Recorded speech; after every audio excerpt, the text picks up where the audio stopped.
Hey, it's Lyla of the Mini Witch. In this video, I'm introducing you to your new highlight and shadow color to add interest, unify, and make your model look more realistic. The classic way to lighten and darken colors is to use white and black. And while this totally works, there are a number of drawbacks to using these colors. So let's jump right on in on this model, Freya by Raging Heroes, the sponsor of today's video. The secret is simple. Instead of using white and black, we're going to use a warm yellowish skin tone for the highlight, and we're going to use a navy blue instead of black for the shadows. Why would we want to use a universal highlight and shadow color on our miniature? Well, there are several good reasons, but the main ones is that it's going to help unify your model and make it look more realistic.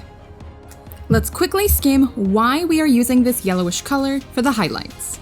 1. It's a color that can be added to nigh any color to brighten and add intensity to your original color.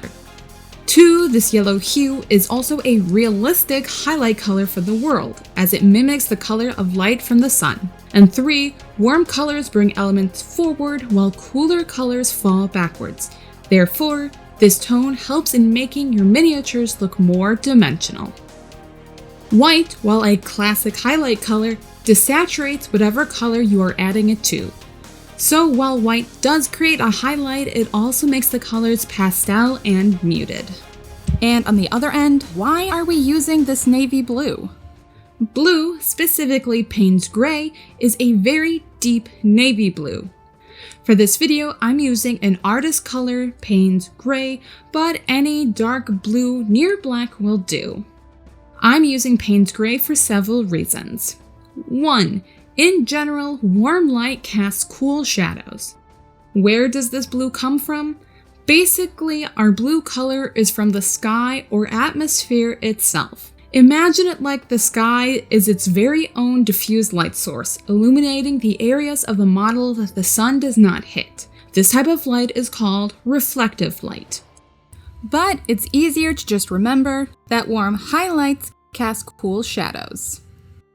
Second, this blue blends with almost any color to create a far more interesting variation of itself. And third, as previously stated, warm colors bring elements forward and cooler colors make elements fall backwards. Black has the same problem as white.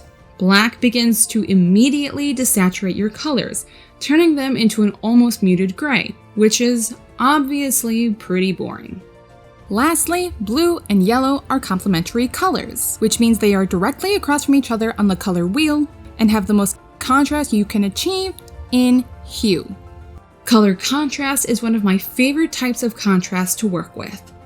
Typically, I add color contrast into each element individually. If I'm painting green fabric, I use red in the shadows as my complementary color. If I'm painting orange or gold jewelry, purple would be the color I would use in the shadows.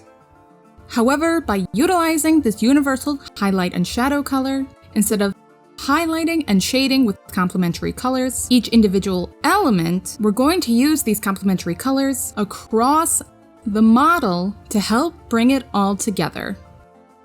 Now that we understand why we're using blue and yellow, let's go on to painting it. Red for the hair to create color contrast, with the cobalt blue of the robe, various browns, a rosy hue for the skin, and a pale flesh tone for the fur. Before we begin, thank you to Dicey D Hobbies for helping me print this model. Check them out in the description box. For this video, I'm applying the base layer first. This isn't how I would normally paint this model, but I want to show off the shadow and highlight in comparison to my base layers later. Let's talk about today's sponsor, Raging Heroes, and their Heroes Infinite Patreon. Every month, Heroes Infinite releases a new series of ready to 3D print gorgeous miniatures for all of your gaming and painting needs. This month's set is Viking Gods and Heroes, with designs for gods and goddesses including Odin and Thor, monsters like Fenrir, and of course your faithful Viking troops, berserkers, and more. With 2-tier options, you'll have access of up to 50 pre-supported miniatures and scenery elements, including the absolutely amazing Valhalla centerpiece. Personally, I have always been a fan of Raging Heroes due to their impeccable detail and unique style. So if you like these models as much as I do, check out Heroes Infinite today and get this month's set via the link in my description. Alright, let's get back to the video. Before we start mixing, here is our base layered version of the model. I'm starting with the shadows and slowly adding Payne's Gray to darken each of my colors. As I expected, Payne's Gray worked wonders with the red, creating this gorgeous purple for the shadows of the hair. But as I continued mixing colors, I was impressed by how it made even the brown far more interesting than using straight black. However, when I started adding it to my pale fur and my skin tone, the blue pulled it down too much. So I added a bit of brown to keep it in a more natural hue. Using Payne's Gray isn't a rule, it's a tool. So if it doesn't work, skip it. You can always do what I did and just create your deeper shadow and add that Payne's Gray just to the deepest and darkest shadow. The yellow hue was beautiful with nearly every color. It brought warmth and vibrancy to my browns used on the sandals and robe, and a very natural highlight to the red hair.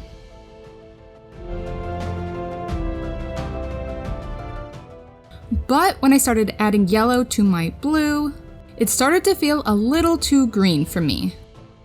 Since I still wanted the robe to read as blue, I mixed the blue and yellow to a point I was happy with and then began adding white to lighten the color. I then continued to push the smallest and brightest highlights further by adding more white and yellow to this mixture.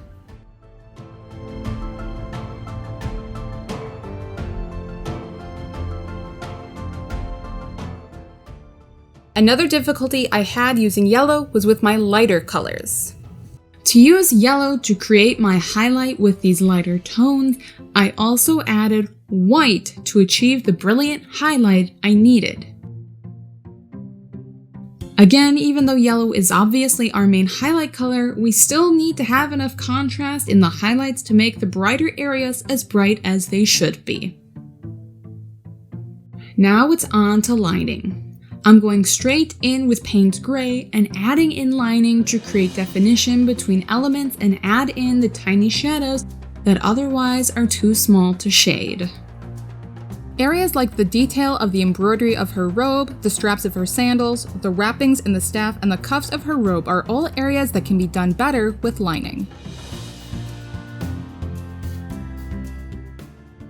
I'm adding in white on some of my edges, like her sandals and her robe, as well as reflective elements like the fur, her hair, and the blade of her spear.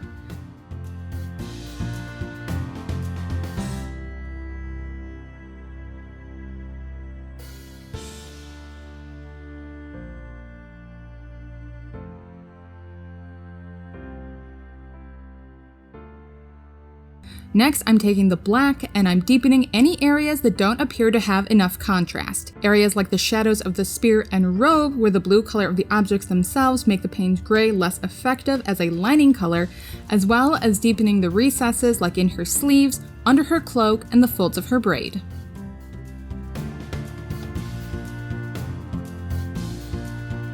And here is our final model. Let me know what you think. Are you going to be using this technique anytime soon? Thank you so much for watching this video. I hope it was useful and helpful to you, and of course, a huge thank you to Raging Heroes for sponsoring this week's video. If you like any of the models that I've painted in this video, be sure to check out Infinite Heroes, that's Raging Heroes' Patreon page, where you can get these STL files, as well as amazing files for previous releases and all of the future releases as well. If you want to support me, you can buy my merchandise. You can also go ahead and support me on Patreon and join our growing community. Otherwise, I offer private lessons. You can follow me on Instagram, and of course, like and subscribe. It means the world to me to hear from you. I hope that you are doing well, and I'll see you on the next one.